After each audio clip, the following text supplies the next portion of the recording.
টানা 12 বছর পরে ভারতের আইসিসি চ্যাম্পিয়ন্স ট্রফি জয়। 2013 সালে ভারত ইংল্যান্ডের বিপক্ষে চ্যাম্পিয়ন্স ট্রফির ফাইনাল খেলে কাপ নিছিল, চ্যাম্পিয়ন্স ট্রফি নিছিল। আজকে 12 বছর পরে 2025-এ এসে ভারত নিউজিল্যান্ডের সাথে চ্যাম্পিয়ন্স ট্রফির ফাইনাল খেলে আরো একটা চ্যাম্পিয়ন্স ট্রফি নিল। ভারতের জন্য অনেক অনেক শুভকামনা, হিউজ শুভকামনা, কারণ ভারত যেই কোয়ালিটির পারফরমেন্স লাস্ট বিশেষ করে 2টা বছর ধরে করতেছে, এটা ভাই অসাধারণ। এটা নিয়ে কোনো ধরনের কোনো কথা হবে না। ভারত একদম ওয়েল ডিজার্ভ করে এবারের চ্যাম্পিয়ন্স ট্রফি কাপটা নেওয়ার। ভিডিও শুরু করার আগে আপনাদের একটা কথা বলে নেই, আমার যারা ফ্যান আছেন এখন পর্যন্ত যারা আমার চ্যানেলটাকে সাবস্ক্রাইব করেন নাই তারা অবশ্যই চ্যানেলটাকে সাবস্ক্রাইব করে দেন। চলেন আবার ভিডিওতে ফিরে যাই। আপনি ভারতের লাস্ট যে কয়েকটা আইসিসি টুর্নামেন্ট হলো সেই টুর্নামেন্ট গুলার যদি পারফরমেন্স গুলা দেখেন, বিশেষ করে Rohit Sharma as a captain 4টা আইসিসি টুর্নামেন্টের ফাইনাল খেললো লাস্ট 3টা বছরে, 2023, 24 এবং 25। এই 3টা বছরের মধ্যে, 3টা বছর বলা যায় না, 2টা বছর আর কি, এই 2 বছরের ব্যবধানে রোহিত শর্মার ক্যাপ্টেন্সিতে ভারত 4টা আইসিসি বড় বড় আসরের ফাইনাল খেলছে। প্রথমটা হচ্ছে ওয়ার্ল্ড টেস্ট চ্যাম্পিয়নশিপ ফাইনাল, যেটা অস্ট্রেলিয়ার সাথে ভারতের খেলা হয়েছিল, সেইখানে অস্ট্রেলিয়ার কাছে ভারত হারছিল। এরপর 2023 সালে আবার ওডিআই বিশ্বকাপ, সেই বিশ্বকাপেও ভারত অস্ট্রেলিয়ার বিপক্ষে ফাইনাল খেলছে, কিন্তু আবার অস্ট্রেলিয়ার কাছে কিন্তু ভারত পরাজিত হয়েছিল। এরপরে 2024 সালে টি-20 ওয়ার্ল্ড কাপের ফাইনাল সাউথ আফ্রিকার বিপক্ষে, সেই জায়গা থেকে কিন্তু ভারতের আসলে জেতাটা শুরু হইলো। এর আগে 2টা বড় বড় টুর্নামেন্টে কিন্তু অস্ট্রেলিয়ার কাছে হারার পরে 2024 সালে ভারত সাউথ আফ্রিকার বিপক্ষে টি-20 ওয়ার্ল্ড কাপের ফাইনালটা জিতলো। ওই একটা আইসিসি টুর্নামেন্টের ট্রফি, এবং 2025 সালে এসে চ্যাম্পিয়ন্স ট্রফি ফাইনালে নিউজিল্যান্ডের বিপক্ষে ভারতের 4 উইকেটের একটা অসাধারণ জয়। ভারত কিন্তু আজকে খুব ঠান্ডা মাথায় খেলছে। দেখেন, ওই যে 105 রানে শুভমান গিলের আউট, 106 রানে আবার বিরাট কোহলি পড়ে গেল, আবার ওই দিক দিয়ে 122 রানে গিয়ে যে রোহিত শর্মা আউট হয়ে গেল, ওই জায়গায় কিন্তু ছোট্ট একটা চাপে ভারত পড়ছিল। ওই জায়গাটা ছাড়া আর কোনো চাপ কিন্তু মোটামুটি দেখা যায় নাই। ভারত মোটামুটি ঠান্ডা মাথায় খেলছে। শেষ দিকেও ছোট্ট সিম্পল একটা চাপের মধ্যে পড়ছিল, এটা আসলে চাপ বলা যায় না, ওটা কোনো প্রেসার বলা যায় না। ভারত আজকে প্রেসারে ছিল না বললেই চলে। দেখেন, ভারতের যখন 105 থেকে 122 রান, মাত্র 16-17 রানের ব্যবধানে 3টা উইকেট পড়ে গেল। 105 রান পর্যন্ত কিন্তু ভারতের 0 উইকেট ছিল। যখন 16-17 রানের মধ্যে 3টা উইকেট একটানা পড়ে গেল, তখন কিন্তু ভারত একটু চাপে পড়ছিল। ওই জায়গাটা, ওই চাপটা কিন্তু কাটায় দিছে পুরাপুরি শ্রেয়াস আয়ার এবং অক্ষর প্যাটেল। এই দুইজন ক্রিকেটার কিন্তু একদম পুরাপুরি চাপ কাটায় দিছে। 61 রানের একটা পার্টনারশিপ ওই জায়গায় করছে। তারপর শ্রেয়াস আয়ার 48 রানে গিয়ে আউট হয়ে গেছে। শ্রেয়াস আয়ারের হাফ সেঞ্চুরিটা হয় নাই, এটা খুবই খারাপ লাগছে। শ্রেয়াস আয়ারের হাফ সেঞ্চুরিটা আশা করছিলাম। আবার ওই দিক দিয়ে রোহিত শর্মা আজকে 76 রানে আউট হয়ে গেছে। আরো একটা সেঞ্চুরি কিন্তু রোহিত শর্মার কাছ থেকে এই চ্যাম্পিয়ন্স ট্রফিতে আশা করছিলাম। অসাধারণ ব্যাটিং করছে আজকে প্রথম থেকেই। প্রথম দিকে রোহিত শর্মা যখন ব্যাটিং শুরু করলো তখন কিন্তু মারকুটে ব্যাটিং করতেছিল, পরে একটু ধীরগতির খেলা খেলছে, কিন্তু প্রথম থেকে আসলে রোহিত শর্মার খেলা একদম চোখ জোড়ানো খেলা লাগতেছিল। আর রোহিত শর্মার শট, এটার হিটম্যানের শটের পাগল নাই। এটা ভারত বলেন, বাংলাদেশ বলেন, পাকিস্তান বলেন, এশিয়া বা এশিয়ার বাইরে যত ক্রিকেট প্রেমী দেশ আছে, রোহিত শর্মার শট বা রোহিত শর্মার পুল শট ভালো লাগবে না এমন ক্রিকেট প্রেমী কিন্তু খুবই কম। আসলে রোহিত শর্মা, বিরাট কোহলি, এম এস ধোনি, এইসব ক্রিকেটারের হেটার আসলে নাই বললেই চলে। আবার জাসপ্রীত বুমরা আছে। এইসব ক্রিকেটারের হেটার আসলে আপনি খুব সহজে খুঁজে পাবেন না। ক্রিকেট খেলার কথা বলতেছি। অ্যাটিটিউডের কথায় যদি যাই, সেক্ষেত্রে কিছু কিছু হেটার পাইতেও পারেন। তবে একটা সত্যি কথা হচ্ছে, এদের হেটার বাংলাদেশ বা পাকিস্তান এমন দেশে, এই 2টা দেশে বেশি হইতে পারে। এছাড়া কিন্তু তাদের হেটার অন্যান্য দেশে নাই। তবে আমি বাংলাদেশের একজন ক্রিকেট ফ্যান হিসেবে আমি ক্রিকেট খেলা দেখি সবসময়। আমি একজন অথেন্টিক ক্রিকেট প্রেমী।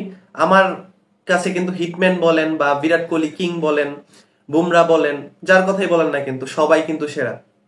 সবার ক্রিকেট খেলার পাগল কিন্তু আমি। আমার তাদের প্রতি কোনো ধরনের হেট পিচ নাই। যেহেতু ক্রিকেট খেলাটাই আমি দেখি, আমি তার অ্যাটিটিউড দেখার জন্য আসি নাই। আমি ক্রিকেট প্রেমী মানুষ, ক্রিকেট খেলা দেখি, সো তাদের ক্রিকেট খেলা আমার অলওয়েজ অলওয়েজ ভালো লাগে। এইখানে কোনো ধরনের কথা হবে না।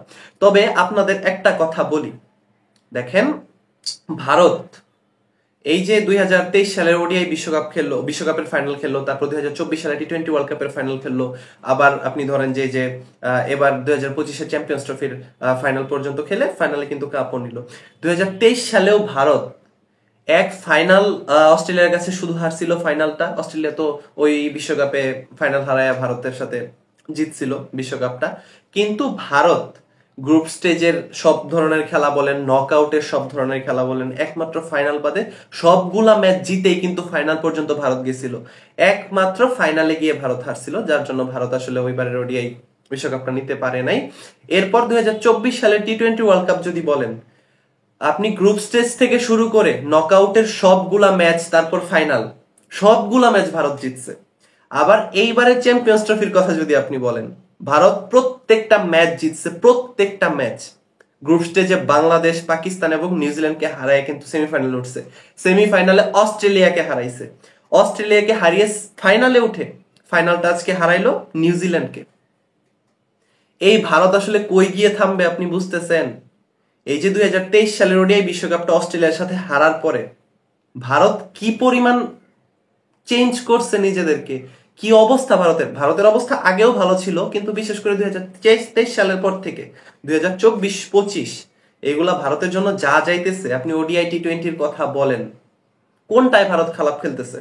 একমাত্র টেস্টে ভারতের একটু দুর্বলতা আছে, বিশেষ করে 2024 সালে ভারতের টেস্ট কিন্তু খুবই বাজে গেছে। ওয়ার্ল্ড টেস্ট চ্যাম্পিয়নশিপের ফাইনাল খেলার যোগ্যতাও কিন্তু ভারত হারাইছে।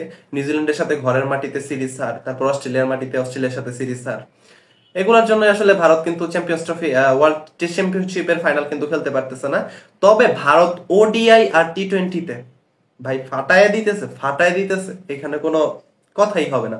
ভারতের ওডিআই বা টেস্ট, সরি, ভারতের যে ওডিআই বা টি-20 ম্যাচ আছে, ধরেন ভারতের একটা হার, এই ফরম্যাট গুলায় ভারতের একটা হার দেখার জন্য মানুষের কিন্তু মানে খুব অপেক্ষা করতে হইতেছে। ভারত হারতেছেই না। একমাত্র ওডিআইতে ওই যে শ্রীলঙ্কার সাথে গিয়ে শ্রীলঙ্কার মাটিতে যে সিরিজটা হারে আসলো, এইটা ছাড়া কিন্তু ভারতের ওইরকম কোনো সিরিজ হারও নাই বা ম্যাচ হারও নাই। তাইলে বুঝেন মানে ভারত কেন ডিজার্ভ করবে না? ভারত তো একদম প্রপার ডিজার্ভেবল একটা দল ছিল এবার চ্যাম্পিয়ন্স ট্রফির, সবচেয়ে হট ফেভারিট দল ছিল, সবচেয়ে হট ফেভারিট দল। নিউজিল্যান্ডও অনেক ভালো ক্রিকেট খেলছে, নিউজিল্যান্ডও এই চ্যাম্পিয়ন্স ট্রফির আগে থেকে অনেক ভালো ফর্মে ছিল। নিউজিল্যান্ডের জন্য অবশ্যই খারাপ লাগতেছে, আসলে দুর্ভাগ্য একটা দল নিউজিল্যান্ড।